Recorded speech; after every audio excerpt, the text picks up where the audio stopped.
பாஜக ஆட்சி கவிழ்ந்தது. மத்தியில் காலியாகும் அமைச்சரவை. அதிர்ச்சியில் மோடி.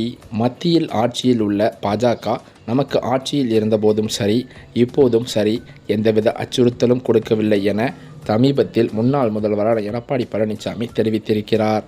அதாவது சென்னை வடபழனியில் திங்கட்கிழமை நடைபெற்ற பொதுக்கூட்டத்தில் அதிமுக பொதுச்செயலாளர் எடப்பாடி பழனிசாமி பேசியிருக்கிறார். அப்போது தனது ஆட்சியில்தான் எதிர்கொண்ட நெருக்கடி சூழல், பாஜகவுடனான கூட்டணி, உட்கட்சி விவகாரம் குறித்தும் பேசியிருக்கிறாராம். இந்த கூட்டத்தில் அவர் பேசியதாவது தற்போது அதிர்வலைகளை ஏற்படுத்தியிருக்கிறது. அதாவது வரும் வாரத்தில் கனமழை பொழியும் என வானிலை ஆய்வு மையம் கூறியிருக்க காரணத்தினால் குறிப்பாக வேலூர், திருப்பத்தூர், தருமபுரி, சேலம், திருவண்ணாமலையில் மழை பொழியும் என தெரிவிக்கப்பட்டிருந்த நிலையில் தற்போது அவரது எழுச்சி பயணம், அதாவது மழை காரணமாக அந்த சுற்றுப்பயணமானது வேறொரு பகுதியில் வேறொரு தேதியில் நடக்குமாறு தெரிவிக்கப்பட்டிருந்தது. உடனடியாக பத்திரிகையில் எடப்பாடி பழனிசாமி மத்திய உள்துறை அமைச்சர் அமித்ஷாவை சந்திக்கிறாராம். உட்கட்சி விவகாரம் குறித்து பேச்சுவார்த்தை நடத்துகிறார் என்றும் கூறப்பட்ட நிலையில் அனைத்திந்திய அண்ணா திராவிட முன்னேற்றக் கழகத்தை எவராலும் ஒன்றும் செய்ய முடியாது என்றும் அவர் கூறியிருக்கிறார். அது மட்டுமல்லாமல் எங்களுக்கு ஆட்சி அதிகாரத்தில் இருப்பதை விட தன்மானம்தான் முக்கியம். அதை இமியளவும் விட்டு கொடுக்க மாட்டோம். சில பேரை கைக்கூலியாக வைத்துக்கொண்டு ஆட்டம் போட்டு கொண்டு உள்ளீர்கள். அந்த கைக்கூலி யார் என்பதை அடையாளமும் கண்டுவிட்டோம்.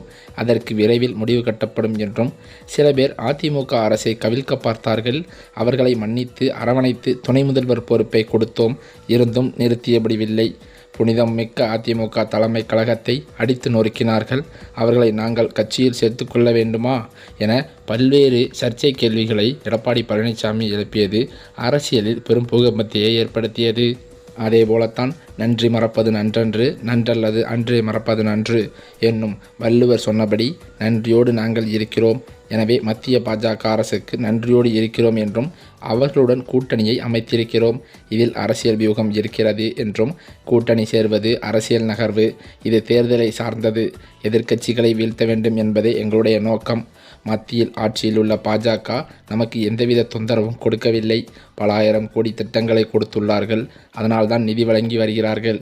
அரசியல் காழ்ப்புணர்ச்சி காரணமாக திமுக இப்படி பேசி வருகிறது என்றும் எடப்பாடி பழனிசாமி கூறினார். அந்த வகையில் பார்த்தால் அதிமுகவின் பிளவிற்கு அமித்ஷாவே காரணம் என்று எடப்பாடி பழனிசாமி வெளிப்படையாக மோடியிடம் தெரிவித்ததாகவே ஒரு சில தகவல்கள் பரவி வந்தது. இப்படிப்பட்ட நிலையில் ஒற்றுமையாக இருந்தால் மட்டுமே மத்தியில் பாஜகவானது ஆட்சியை நடத்த முடியும் என்று எண்ணிய மோடி அவர்கள் அமித்ஷாவுடன் ஒரு ஆலோசனை நடத்தியதாக சொல்லப்படுகிறது. இந்த ஆலோசனையில் வாக்குவாதம் முற்றி தற்போது பாஜக ஆட்சியை கலைக்கும் அளவுக்கு பாஜகவில் உள்ள மத்திய ஆட்சி அமைக்கும் அமைச்சர்கள் அனைவரும் கடும் மோதலில் இருந்து வருவதாக அதிர்ச்சி தகவல்கள் வெளியாகியிருக்கின்றன.